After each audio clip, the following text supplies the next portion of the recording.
Hello friends, my name's the real Emile and welcome back to some more Forza Motorsport 6. Today I'm going to be taking a look at another police car build. This time out I have the Charger Hellcat. This is a monstrous thing, 707 horsepower, 4 doors, very cheap to buy. And I thought, considering Chargers are used as police cars, let's see what would happen if we was to give a police officer a Hellcat. Probably a lot of wheel spin. Anyways, I have already built this vehicle up. Now, in case you're wondering what I've done to it, I've put full tyre widths on front and rear, which this vehicle desperately needs. I've also done another thing this vehicle desperately needs, which is a racing differential. There's also a street driveline just to boost up the PI. I have racing brakes, racing suspension, of course it's a muscle car, it needs that. Street chassis enforcement, taking a bit of weight out with the sport weight reduction. And I've been a bit mad and added a little bit of power, so we got a racing intake and a sports exhaust on this vehicle as well for a PI of a 700.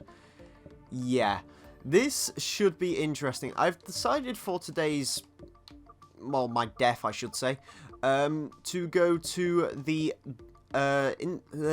Indianapolis circuit for 4 laps. I've turned the AI difficulty down a little bit, because if you're not aware of what we do in these police car builds, essentially my goal is to pit maneuver as many of my AI cars as possible.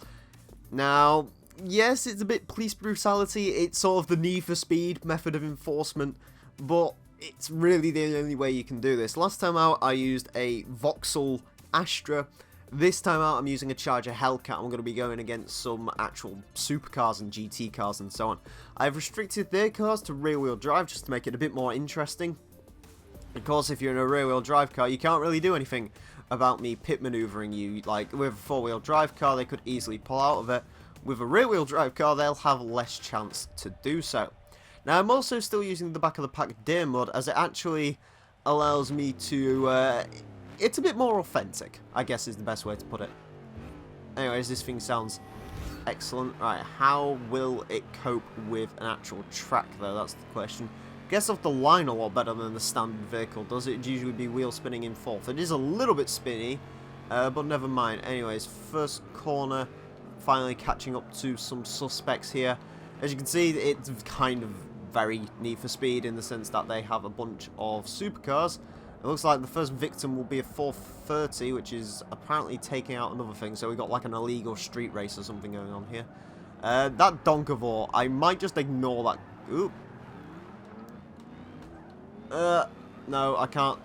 There you go. I've rammed the KTM into a wall. I guess that counts for something. Right. I'm going to try and focus on the vehicles more up front, because them having a collision hasn't actually helped me out all that much. If I get to the lead, I'll probably fall back and start dispatching of these guys towards the back. But I think our first victim is probably going to be this F50. I do like the F50, but at the same time, if there's a criminal in it, it needs to be stopped. Right, here we go. Pit maneuver, very simple to do. Put your car on the side of their car. Try not to do it that close up. Spin him. That isn't the best pit maneuver in the world, to be perfectly honest with you. However, I will count that as a pit maneuver. We'll go for a bit of a cheaty tactic here. I am a police car. Again, it doesn't really matter about grid position when it comes to the police car builds. I will say, it's still spinning up one wheel. Not the best. I did do some tuning to this vehicle, and by tuning I mean I literally lowered the ride height, and I think I put the diff to 40% either way. There we go, another successful pit maneuver. The one thing with Forza is it's really hard to get them off the front of your car. There you go. He is dispatched aid off. Right. So that's 2 successful pit maneuvers so far. There are 12 cars on this grid. I think our next victim will be this KTM. Now, the one thing I do have over these vehicles is huge amounts of straight line speed. I'm going to go for... there we go. He's kind of inconvenienced, I guess. Brakes still aren't particularly great on this vehicle. Again, I don't really know what I was going for there. The police car builds are a weird thing to do. Especially if you are in the... You can see that one tyre fire just going here. It's more specifically that one... Look at how badly the rear tyres are heating up. That's not particularly good. Unfortunately, I was going to use the standard charger for this. Turns out, though, they've removed some of the body mods for that vehicle, which were like, you could put proper police bull bars on the front of them, which made them more entertaining. Which also, the KTMs are going to be a hard vehicle to spin around, so I'm going to try and avoid that one. No! God damn it. Okay, I'm going to be a bit cheeky. I'm going to rewind on that one. That's just sim steering for you on some of these vehicles. Okay. Actually lower down the gear ratios. This, to be fair, the original one wasn't all that successful. I think my police tactics this time around aren't as successful. I've done more successful pit maneuvers than last time though, which is something. Anyways, as we hunker down for our next victim, it's going to be this Jaguar XJ220. He's a bit slow through this corner. Then again, I have to be also kind of cautious. Again, I really do make up some speed on the straights. Come on. Go round. Ah! Understeer. Understeering. Understeering. Understeering. KTM has dived up the side. Right. Okay. He is a lost cause for now. I can't get that guy around. Right. Come on, straight line speed. Let's take out the F40. I'm sure many people are not happy with my treatment of these classic supercars right now, but I need to do it. I'm an officer of the law. I can't have any discrimination between vehicles. I apparently have beaten someone. Yeah, I'm afraid, buddy, you didn't set a particularly good time if I've just completely decimated you while I'm doing the police car challenge in a very, very strange Hellcat. Yeah, he definitely didn't do particularly well around this track. Right. I'm an officer of the law, I can be a bit cheeky. This thing does not handle. Okay, so what we've learned today is I'm a terrible police officer. The classic supercars are still targets, and the Hellcat still doesn't handle well. No, this car is still a bit too bonkers for my liking. I would definitely take the Challenger over this one because the Challenger doesn't have such a broken diff. I was also somewhat tempted by the Challenger, however, I think the Charger is much more of a fit now, don't you? There we go. That's definitely... I don't even know if I have to pit maneuver them. Can I just say I ran them out of the way? There we go. I'm not going to class that as a successful pit maneuver, however, I'm going to class that as getting the Viper out of the way. Certainly. Okay, 458. I can't be too discriminative against the 458 because I don't actually really like this vehicle, so... Spin him, spin him. The sparks coming from it. Let's pass him. Right, here we go. There we go. Successful pit maneuver completed. 458 is round. Okay.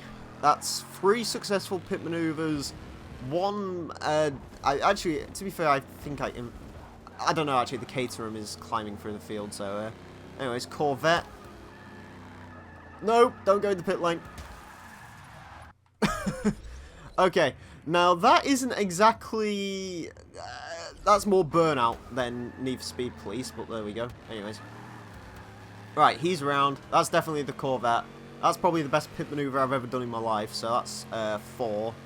XJ is closing in, but the XJ... ooh, someone's pitting. Ooh, 2 people are pitting, okay. Well, that's them out of the way then.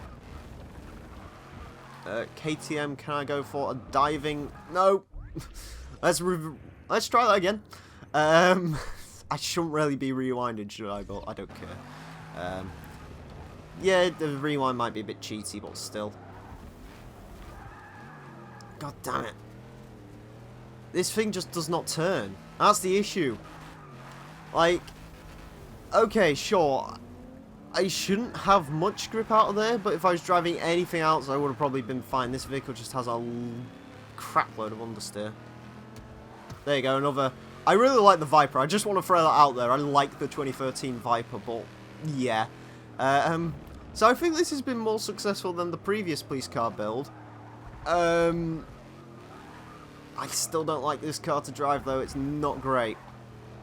It is not a great vehicle to drive overall. So, yeah, police officers around the world do not adapt the Charger Hellcat to be a police car, apparently. Sure, it's okay, however, unless you have like a life rewind system. Oh my god, the brakes are terrible. You can't late brake in this thing at all. And that's, when it comes to these police cars, you know, what do you need? You need straight line speed, you need handling, and you need brakes. This thing has none of those things. Well, it has straight line speed in droves, but not particularly anything else. Anyways, okay, so let's see what we can do. Final attempt to do anything. I'm gonna cut across the chicanes. No, I'm not. I'm gonna cut across the chicanes again. Hopefully not hit a tire wall this time. Right. There we go. I'm a terrible police officer. Whatever, I don't care. Oh, I broke the steering. Bugger. I shouldn't have really done that much damage, surely, but there we go. Anyways, yeah. The Hellcat, what did I get? I got 3 successful pit maneuvers, and a few successful stops, I'd say, both on the same car, admittedly, but still, whatever. So there we go. Anyways, Charger Hellcat, not the best police car in the world. Anyways, friends, that's going to be it for today's video. I want to thank you all very much for watching. My name's been The Real Emile. Until next time,